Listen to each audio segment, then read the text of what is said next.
Hello student, इस video में आपको बताने जा रहे हैं कॉस्ट अकाउंट का पेपर। आपके सामने देखो स्क्रीन पर दिख रहा है कॉस्ट अकाउंटिंग का पेपर। आप बीकॉम के स्टूडेंट हैं, पूरी वीडियो को देखिए। इस वीडियो के माध्यम से जो क्वेश्चन बता रहा हूं, इसके अलावा मैं जो बोल रहा हूं उसको गंभीरता से सुनिए और पेपर दीजिए। गारंटी देता हूं कि आपको अधिकतम अंक इस वीडियो से मैं दिलवा सकता हूं। तो आप हमारे सामने सबसे पहले अपनी कॉपी खोल लीजिएगा। ऐसे वैसे वीडियो देखने से कुछ नहीं होगा जब तक आपकी कॉपी ओपन नहीं रहेगी। ध्यान दीजिएगा, आपको पता है द्वितीय प्रश्न पत्र लिखा गया है, इससे आपका कोई मतलब ही नहीं है।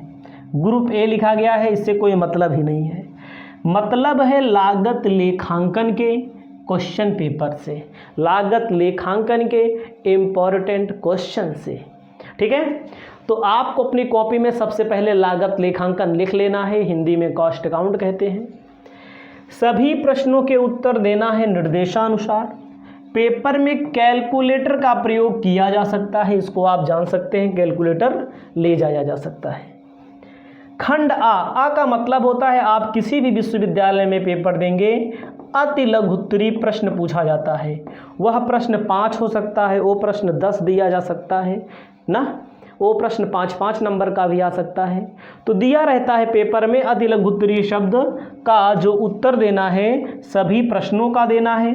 कहीं कहीं पर 10 प्रश्न दे दिए जाएंगे, उसमें से केवल आपको 3 करना है या 5 करना है। 5 दे दिए जाएंगे, 3 करना है। इन सब चीज़ों पर फोकस करना है आपको। प्रत्येक प्रश्न का उत्तर 50 शब्दों में देना है। प्रत्येक 2 अंकों का है, ध्यान दीजिएगा, 2 अंकों का है। तो यही प्रश्न आपसे 3 नंबर में भी किसी विश्वविद्यालय में पूछता है, यही प्रश्न 5 नंबर में भी पूछता है। वह यूनिवर्सिटी के परीक्षा पैटर्न पर निर्धारित होता है। जैसे हमारे सामने शुक्ला जी बैठे हुए हैं, यही क्वेश्चन इनके यहाँ 3 नंबर का पूछा जाता है। ठीक है, रज्जू भैया विश्वविद्यालय, इलाहाबाद विश्वविद्यालय, अवध विश्वविद्यालय, मतलब यूपी के सभी विश्वविद्यालयों में कहीं कहीं पर 2 नंबर का भी पूछा जाता है, पहले 2 नंबर का। अब आपको ध्यान देना है मेन टॉपिक क्या है, लागत पत्र क्या है। लागत पत्र को कहते हैं कॉस्ट शीट। लागत पत्र को क्या कहते हैं? Cost sheet. लागत पत्र का मतलब होता है जब किसी वस्तु को बनाने के लिए उसमें श्रम लगाया जाता है, मजदूरी, मटेरियल लगाया जाता है, लेबर लगाया जाता है, और डायरेक्ट एक्सपेंसेस होते हैं, फैक्ट्री से संबंधित खर्चे होते हैं, ऑफिस से संबंधित खर्चे होते हैं। उसके लिए एक विवरण बनाया जाता है जिससे लागत, एक शीट बनाई जाती है जिसे लागत पत्र कहा जाता है। तो आपको इसका छोटा सा फॉर्मेट भी पेपर में दिखा देना है। ऐसे दिखाना है, ऐसे दिखाना है, देखो ऐसे दिखाना है। ऊपर क्या लिखा जाता है? Cost sheet for the year या मंथ, जितने के लिए बनाया जाता हो। यहाँ पर पार्टिकुलर, यहाँ पर टोटल कॉस्ट, यहाँ पर कॉस्ट पर यूनिट।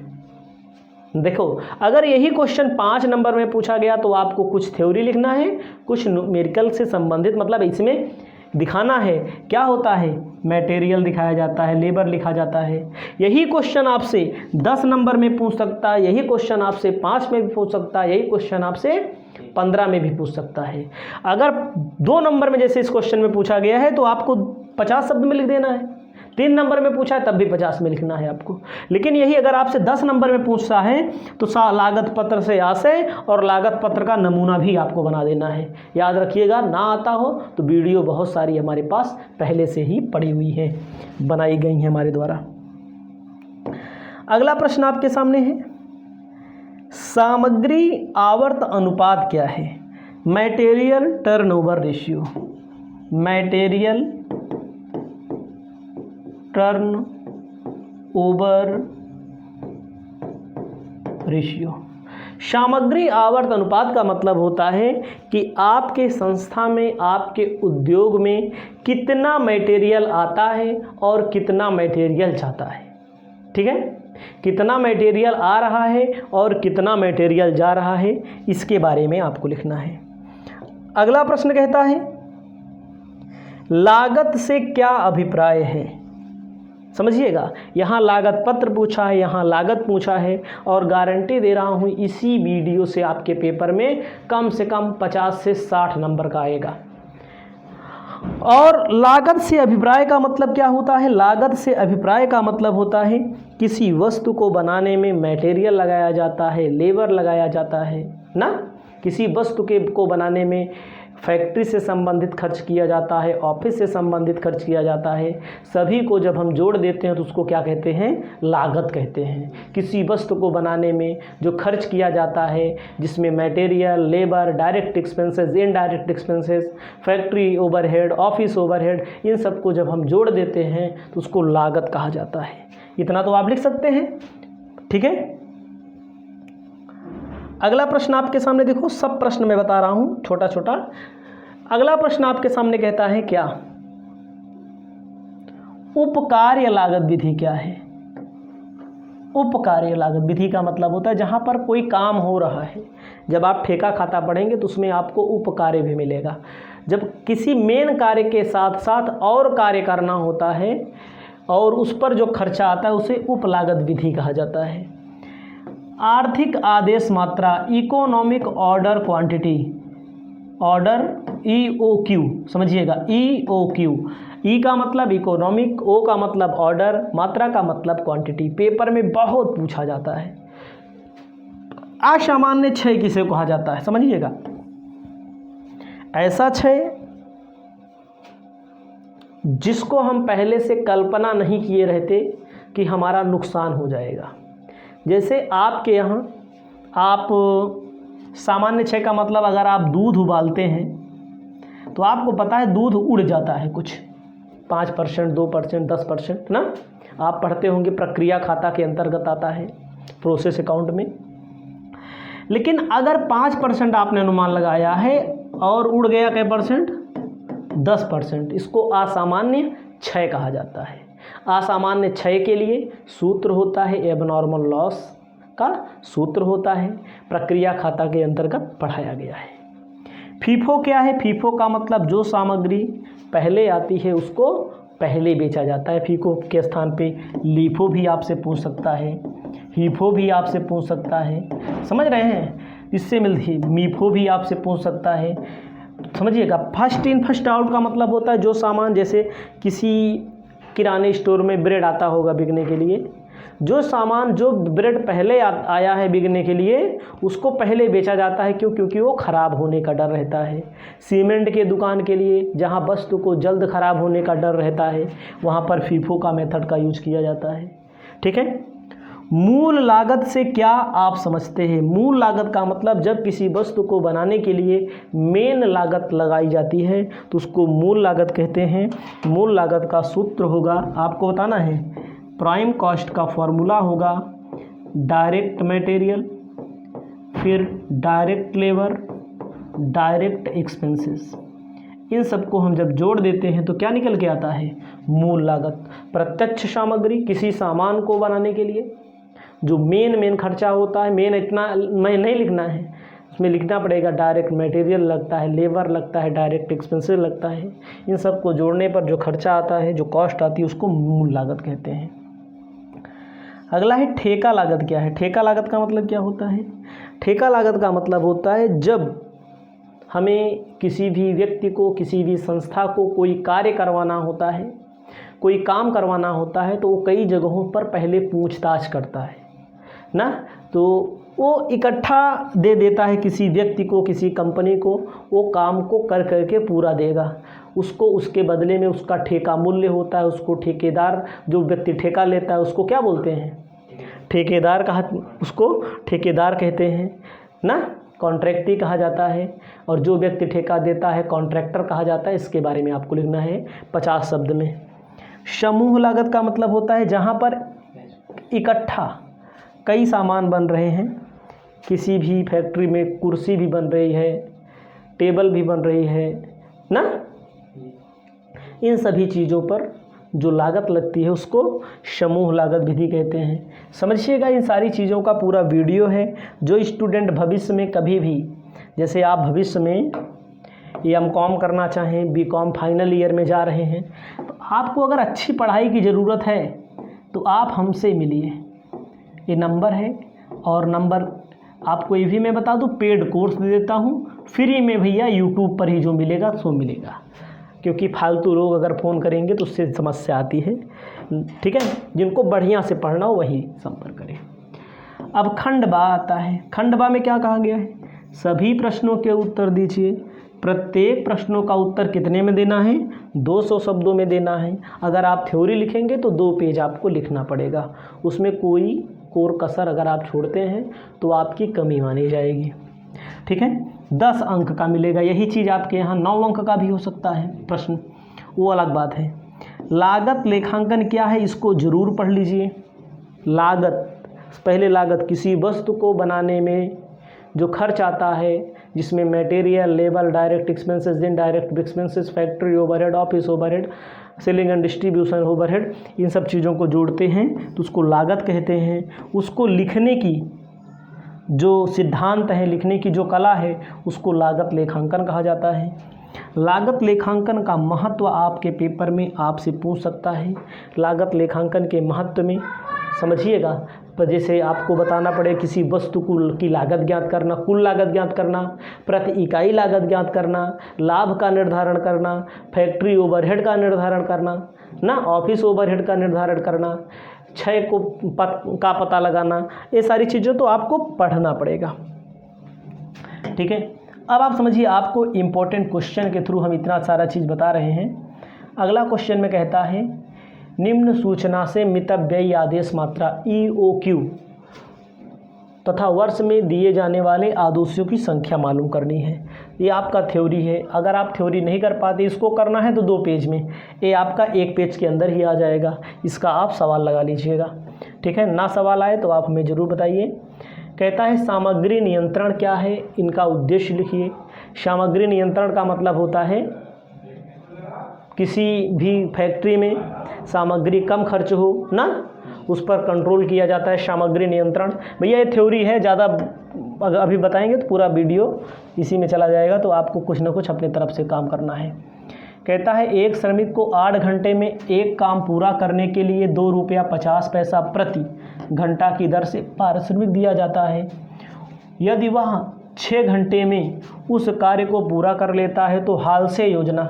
आपको पता होना चाहिए, आपके यहाँ एक चैप्टर होगा जिसका नाम होगा मजदूरी भुगतान पद्धति। का भैया? मजदूरी भुगतान क्या है? पद्धति, जिसमें समय के आधार पर, कार्य के आधार पर ये प्रेरणात्मक मजदूरी है। तो याद रखिएगा, इसमें हाल से है, रोहन है। अगर आपको पढ़ना हो तो आप कांटेक्ट कर लीजिएगा, नंबर मैंने पहले दे दिया है। और ये नियम आपको तैयार कर लेना है। हाल से वाला बहुत पूछता है पेपर में। अब देखो, मैंने शुरू में बताया था लागत पत्र क्या है, इसके लाभ है, लागत खातों से क्या भिन्न, मतलब कि लागत पत्र से आशय कॉस्ट शीट इकाई लागत में आपको मिलेगा ये, इसका लाभ एवं उसका कैसे भिन्न है। अगला आपको ध्यान देना है, कहता है निम्न आंकड़ों से प्रयुक्त सामग्री के मूल्य का निर्धारण करें। बहुत ही आसान क्वेश्चन आपके सामने दिया गया है, समझिएगा। कैलकुलेशन ऑफ मटेरियल कंज्यूम आपको निकालना है, 1 पेज में आपको लिखना पड़ेगा, वो सॉरी 1 पेज के अंदर आ जाएगा। मटेरियल का प्रारंभिक रह दिया, सामग्री का अंतिम रह दिया, क्रय दिया हुआ है और भाड़ा दिया हुआ है, चुंगी कर दिया हुआ है, बेची गई सामग्री की लागत, व्यर्थ सामग्री की बिक्री, सामग्री का प्रत्यक्ष व्यय, सामग्री का असामान्य हानि। समझा देते हैं थोड़ा से। देखो 10 नंबर ऐसे लूट लो, लूटने वाले लूट लेंगे, कुछ नहीं करना है। सबसे ऊपर लिखना है प्रयुक्त सामग्री की गणना, कैलकुलेशन ऑफ मटेरियल कंज्यूम। प्रारंभिक है ना, सबसे पहले जोड़ा जाएगा, सबसे ऊपर लिखा जाएगा। अंतिम क्लोजिंग स्टॉक घटाया जाता है ना। अब इसी के नीचे सामग्री क्रय किया गया, जोड़ा, सामग्री जहाँ जहाँ से लागत बढ़े जोड़ दो, जोड़ा, क्रय पर चुंगी कर जोड़ा, उसके बाद बेची गई लागत, बेची गई, बेच दिया गया तो लागत कम हो जाएगी, चली जाएगी, घटा लेंगे। व्यर्थ सामग्री बेच दी गई, घटा देंगे। मतलब जहाँ जहाँ से लागत बढ़ रही है उसको जोड़ा जाएगा। आगे बढ़ें, इसको आप जानते होंगे, ना जानते हो तो भाई इसका भी पूरा वीडियो पहले से बना हुआ है। यही बात है कि हम आपको समझना है, यहाँ तक बता दिए थे। प्रत्यक्ष व्यय ना जोड़ा जाएगा, सामग्री की असामान्य क्षति हो गई है, घटाया जाएगा, इतना आप समझ रहे हैं। अगला प्रश्न है ठेका खाता क्या है। अभी ऊपर पूछा गया था ठेका खाता ना, इसे तैयार करते समय किन किन बातों को ध्यान में रखना चाहिए। ठेका खाता को तैयार करते समय किन किन बातों को ध्यान में रखना चाहिए, आपको ध्यान देना है। ठेका खाता तैयार करते समय जब काम 1/4 से कम हुआ है, याद है नियम, 1/4 से अधिक हुआ है, 1/2 से कम हुआ है ना, ये सब याद है, इसको जरूर याद कर लीजिएगा। इसको पूरा का पूरा नियम आपको लिखना पड़ेगा ना, वर्क सर्टिफाइड, वर्क अनसर्टिफाइड, सारी चीज़ें आपको लिखनी पड़ेंगी। तो ठेका खाता क्या है, किसी घर जैसे बनवाना है, सड़क बनवाना होता है तो उसके मूल्य लिए जाते हैं टेंडर के माध्यम से। जो सबसे कम में सबसे अच्छा बनाता है उसको हम ठेका देते हैं। जो व्यक्ति ठेका लेता है उसको ठेकेदार कहा जाता है। जो व्यक्ति देता है उसे ठेकादाता कहा जाता है। ठेकेदार को इंग्लिश में कॉन्ट्रैक्टर कहते हैं, कॉन्ट्रैक्टर देने वाले को कहते हैं ना। इसमें यह निर्धारण कैसे, लाभ का निर्धारण कैसे किया जाए, जब कार्य 1/4 से कम हो तो पूरा का पूरा लाभ वर्क इन प्रोग्रेस मान लिया जाता है ना। जब 1/4 से अधिक हो, ठीक है, 1/2 से कम हो, 1/2 से अधिक हो ना, 2/3 से, ये आपको याद कर लेना है। ना याद हो तो आप हमें बताइएगा। अब समझो, हमने अभी आपको बताया था, शुक्ला जी बैठे हुए हैं, ये कह रहे थे सर क्या क्या पढ़ा जाए, तो मैंने कहा वीडियो बनाते हैं बच्चा। समझो, प्रक्रिया परिव्यांकन की समस्या सामान्य विशेषता क्या है। प्रक्रिया परिव्यांकन, बहुत सारे बच्चे परिव्यांकन में कंफ्यूज हो जाएंगे। इस परिव्यांकन को क्या कहा जाता है, प्रक्रिया लागत ना। प्रक्रिया लागत का प्रयोग कहाँ किया जाता है, वहाँ किया जाता है जहाँ पर किसी वस्तु को बनाने के लिए कई प्रक्रियाओं से गुजरना पड़ता है। जैसे हम लोग साबुन, कपड़ा ना, शैम्पू, गुड़, चीनी, 3 उद्योगों के नाम बताइए जहाँ प्रक्रिया लागत को लागू किया जा सकता है। बताओ, 3 उद्योग का नाम मैंने उसे बता दिया। कपड़ा, कटाई कहीं और होती है, सिलाई कहीं और होती है, ये चीज़ कहीं और लगता है। तेल की पेराई ना, पेराई के बाद उसको छानना। जब आप न्यूमेरिकल पढ़े रहेंगे तो आपको एकदम इतनी सारी चीज़ें मिल जाएंगी ना, एक प्रक्रिया से दूसरी प्रक्रिया में ट्रांसफ़र कर देते हैं। सामान्य क्षय किसे कहा जाता है और असामान्य क्षय किसे कहा जाता है। सामान्य क्षय का मतलब इंग्लिश में नॉर्मल लॉस होता है। जब हम किसी भी सामान को बनाते हैं, बनाने से पहले ही हमें यह ज्ञात होता है कि हमारा 2% 4% सामान्य क्षय हो जाता है। इसी चैप्टर का है, ये भी प्रक्रिया का ही है। सामान्य क्षय को आप बेच नहीं सकते। सामान्य क्षय से आपको कोई रिकवरी नहीं होती है, ठीक है। लेकिन असामान्य क्षय ऐसा होता है जितना आपने माना है, बेच भी सकते हो कहीं कहीं पर, आपने माना उससे ज़्यादा हमारा खर्च घाटा हो जाता है, उसको असामान्य क्षय कहते हैं। असामान्य क्षय का फॉर्मूला लगा करके उसकी वैल्यू मालूम की जाती है, उसकी यूनिट आपको मालूम की जाती है। जब आप सवाल पढ़ेंगे तभी समझ में आएगा चीज़। अथवा उपकार्य लागत विधि क्या है, ठेका से किस प्रकार भिन्न है, ठीक है, ये आपका खंडवा हो गया। अब समझो, इसे ही पेपर आएगा सेम, इसी में से आपको कई सारी चीज़ें मिल जाएंगी। ये 500 शब्दों में कहा है, लेकिन आजकल ये 475 नई एजुकेशन पॉलिसी में 475 में पूछेगा। कहता है कि सामग्री नियंत्रण के उद्देश्य क्या, भी ऊपर भी मिला था ना, ABC विश्लेषण। ABC विश्लेषण याद है, ABC विश्लेषण में 3 चीज़ें होती हैं, ABC। ऐसा मूल्य, सुनिए, जैसे कोई फैक्ट्री है, कोई संस्था है, वस्तु का मूल्य जिसका मूल्य 75% होगा, मूल्य तो 75% होगा पूरे फैक्ट्री में उस वस्तु का, लेकिन वह वस्तु क्या परसेंट रहेगी, केवल 25% रहेगी।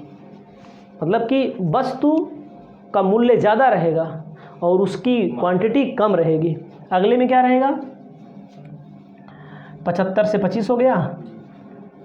ऐसे इसमें भी है, इसमें क्या रहेगा, इसमें 10 से 15 मूल्य रहेगा, 10 से 15%, 10 से 15% रहेगा। और ये चीज़ क्या हो जाएगा हमारा, ये भी मान लीजिए वही 50% के आसपास। इसको आप थोड़ा पढ़ लीजिएगा, भूल गए हैं थोड़ा से, ठीक है। अब आप समझिएगा, कहता है पहले आना पहले जाना, उदाहरण देकर समझाइए। बाद में आना पहले जाना, फीफो, पहले आना पहले जाना क्या है? फीफो। जो सामान पहले आता है पहले जाता है, जो सामान बाद में आता है पहले जाता है। अगला क्वेश्चन है और आपके सामने,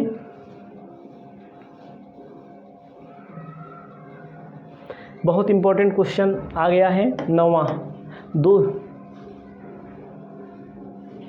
एक कंपनी प्रतिमाह एक उत्पाद 5,000 इकाइयाँ निर्मित करती है, ठीक है? कितनी इकाइयाँ निर्मित करती है? 5,000 इकाइयाँ निर्मित करती है। इसमें क्या क्या देखो, पुनः आदेश मात्रा, पुनः आदेश स्तर, ठीक है, अधिकतम स्तर, न्यूनतम स्तर, ये चीज़। अब देखो प्रक्रिया खाता, प्रक्रिया खाता का सवाल लगा लोगे शुक्ला जी? समझो, समझिएगा। अब समझो, पेक प्रक्रिया कारखाने X और Y के संबंध में दिया गया है, सामग्री लगाया गया, श्रम लगाया गया और उपरिव्यय है। X का उत्पादन Y में ट्रांसफ़र होता है जिससे हस्तांतरित मूल्य का 20% लाभ हो और प्रक्रिया, और इसको आपके लिए अलग से वीडियो है, हम बना देंगे, ये भी बनाएंगे तो वीडियो लंबा हो जाएगा, जान लीजिए। इतना बड़ा क्वेश्चन है, स्क्रीनशॉट ले लीजिए, तैयार करिए, इसका उत्तर बताइए, ठीक है। अगला प्रश्न क्या है? ठेका खाता से क्वेश्चन पूछा गया है, ठेका खाता से पूछा गया है ना। ठेका खाता में देखो, सामग्री डेबिट में, अप्रत्यक्ष व्यय डेबिट में, प्रमाणित कार्य भैया ये क्रेडिट लिखा जाता है, वर्ष के अंत में क्रेडिट लिखा जाता है, ठेकादाता से नकद प्राप्त इसको नहीं लिखा जाता है, इसका कैलकुलेशन में यूज किया जाता है, इसको डेबिट में लिखा जाता है, इसका प्लांट एट साइट लिखा जाता है, डेबिट में लिखो, बाद में क्रेडिट में भी कितने का बचा हुआ है। अप्रमाणित कार्य पूरा इसका वीडियो हमारे पास पहले से ही।